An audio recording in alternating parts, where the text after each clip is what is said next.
Assalamualaikum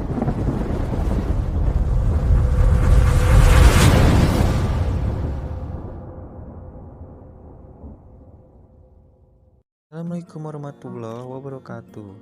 Halo teman-teman, selamat datang di channel saya, Aldi Official.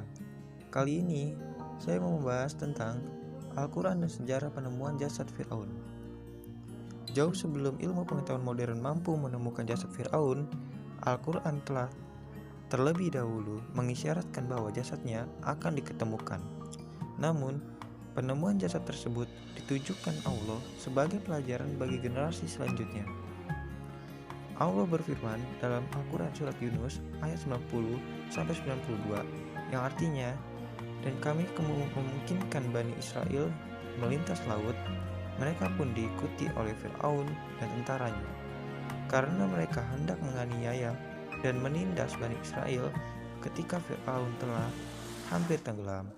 Ia berkata, saya percaya bahwa tidak ada Tuhan melainkan Tuhan yang disembah oleh Bani Israel, dan saya termasuk orang yang berserah diri kepadanya. Allah menyambut ucapan Fir'aun ini dengan berfirman, apakah baru kamu percaya, padahal sesungguhnya kamu telah durhaka sejak dahulu, dan kamu termasuk orang-orang yang berbuat kerusakan. Hari ini kami selamatkan badanmu, supaya kamu menjadi pelajaran bagi generasi yang akan datang. Dan sesungguhnya kebanyakan manusia lengah dari tanda-tanda kesekuasaan kami.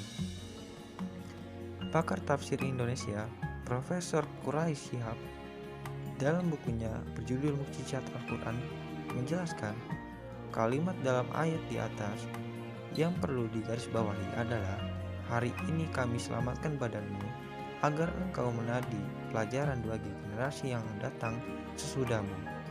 Menurut beliau, masyarakat luas memang mengetahui bahwa Fir'aun tenggelam di Laut Merah ketika mengejar Nabi Musa dan kaumnya.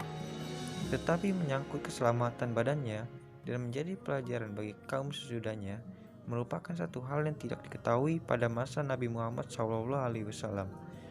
Bahkan hal ini tak disinggung dalam kitab Perjanjian Lama. Seorang pakar sejarah Mesir kuno, Maspero, dalam petunjuk bagi pengunjung museum Mesir menjelaskan, penguasa Mesir yang tenggelam itu bernama Mepta, yang kemudian oleh sejarawan Drayton dan Vandel melalui dokumen-dokumen lain membuktikan bahwa penguasa Mesir itu memerintah antara 1224 sebelum Masehi hingga 1214 sebelum Masehi.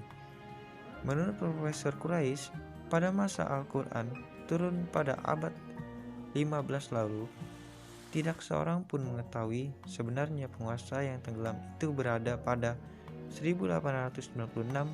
Purbakalawan Loret menemukan jenazah tokoh tersebut dalam bentuk mumi di Wadi Al-Muluk, lembah para raja yang berada di daerah Taba, Luxor, seberang Sungai Nil, Mesir.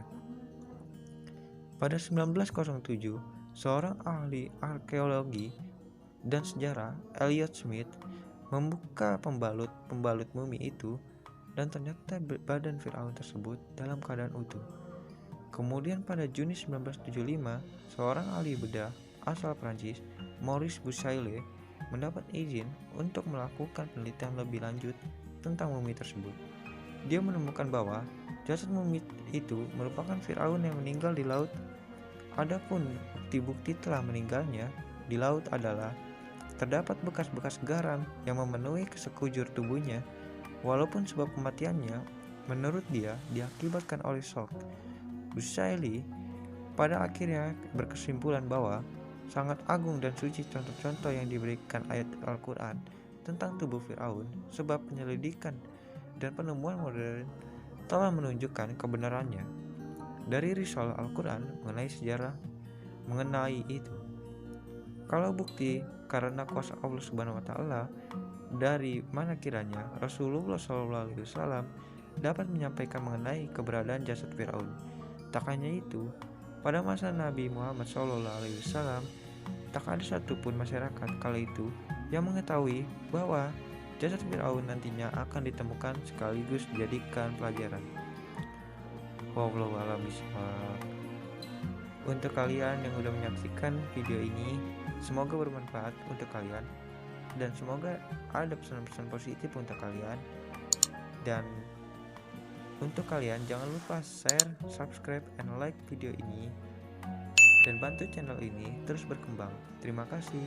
Assalamualaikum warahmatullahi wabarakatuh.